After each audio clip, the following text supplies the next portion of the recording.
tá me chamando com as notícias do Vasco da Gama. Cadê o Cadu? Cadu, seja bem-vindo. Alô, Patrick, boa tarde para você, para os comentaristas, para toda a turma dos donos da bola. Ao contrário do que vinha acontecendo nos últimos dias, né? A apresentação e anúncio de reforço no time do Vasco quase que diariamente. Hoje não tem nenhuma negociação confirmada, não. E o Vasco está, a cada dia que passa, já se aproximando de fechar o elenco, pelo menos para a disputa do campeonato estadual. A negociação que ainda está pendente, podemos colocar assim, é uma possível volta do Alex Teixeira, mas quem trata desse negócio é diretamente o presidente Alexandre Campelo. E é um negócio longe de ser simples de ser resolvido. Então, pelo menos por hora, é de se imaginar que o Vasco não vai fazer nenhuma contratação, nenhum novo anúncio de reforço para esse campeonato estadual que começa para o Vasco no próximo dia 19, 5 da tarde, um sábado, contra o Madureira. A Federação de Futebol do Estado do Rio de Janeiro desmembrou as rodadas, né, e os locais dos jogos. O Vasco vai enfrentar o Madureira. Ainda não há uma definição se no estádio em Moça Bonita, Campo do Bangu, ou se no estádio Aniceto Moscoso,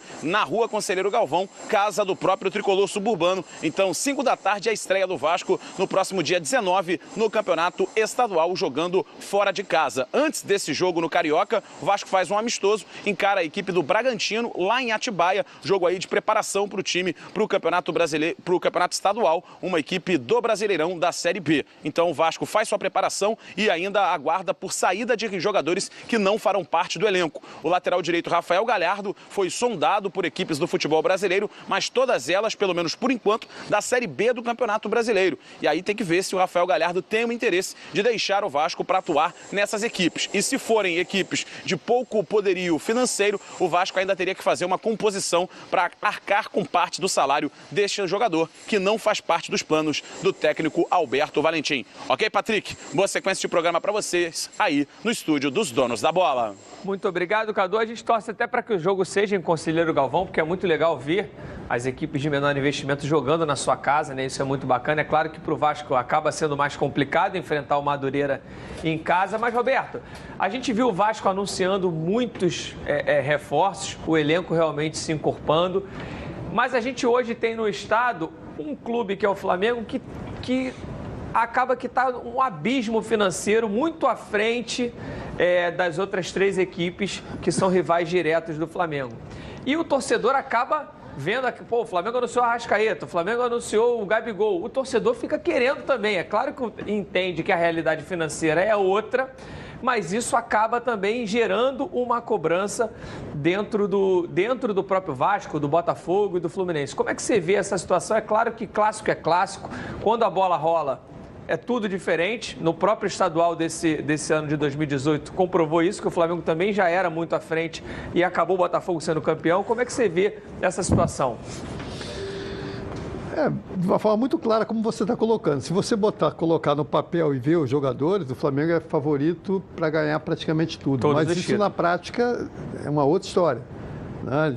E já aconteceu em anos e outros anos, e que, fazendo uma comparação até com o próprio Flamengo, para mim na história, foi a melhor equipe do Flamengo de 81, ela ganhou do Vasco em 81, na final, depois de 3 jogos, e perdeu em 82, e foi campeão do mundo em 81. Mas é um outro momento. A realidade hoje do futebol, o Flamengo, ele tem nas contratações a sua força, tem o apoio da sua torcida, mas a realidade dos outros, principalmente do Vasco, o Vasco fez várias contratações, mas o Vasco está se armando, entendeu? Quietinho lá no cantinho dele, se armando para ser competitivo. E quando você se torna competitivo e taticamente você consegue encaixar a equipe, os resultados acontecem, entendeu? Então, eu joguei 20 anos, joguei em 2 grandes equipes do Vasco e joguei em outras equipes que foram vencedoras também. Mas, na teoria, o Flamengo hoje é favorito para disputar, ganhar o Carioca, ganhar o Brasileiro, Copa do Brasil. Mas, na prática, até junto com o próprio Palmeiras, que está se falando com relação ao elenco que se tem. Agora, na prática, é uma outra história. Até se nós pegarmos no confronto direto do ano passado, em que o Flamengo foi vice-campeão e que foi superior e tinha, né, um time muito maior, muito melhor do que o Vasco, nos 2 jogos, no confronto direto, deu 2 empates. Então, futebol, cada um tem que trabalhar com aquilo que tem. E Vasco, Fluminense e Botafogo, não querendo ficar preso a essa coisa do Flamengo, das contratações, mas só isso não basta. Se o Vasco, principalmente, se organizar e for competitivo, treinar e se dedicar, ele vai poder, sim, com o Flamengo e com qualquer outra equipe, fazer, não digo fazer a diferença, mas ser competitivo pode até conseguir os grandes resultados. E acho muito bacana também, o Flamengo está trazendo essas estrelas para cá e acaba que as outras equipes também se obrigam, dentro da sua realidade, a se reforçar para também não ficar tão para trás e tentar, de alguma maneira, se equiparar e disputar com a bola no campo.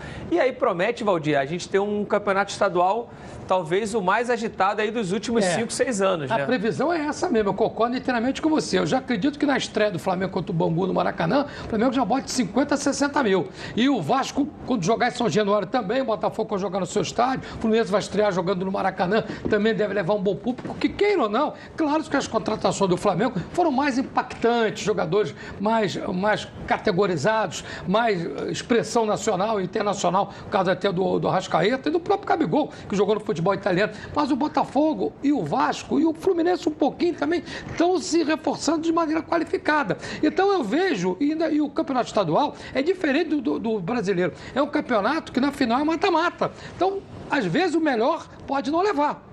O melhor está num dia ruim e o outro que... o mata-mata dá essa possibilidade.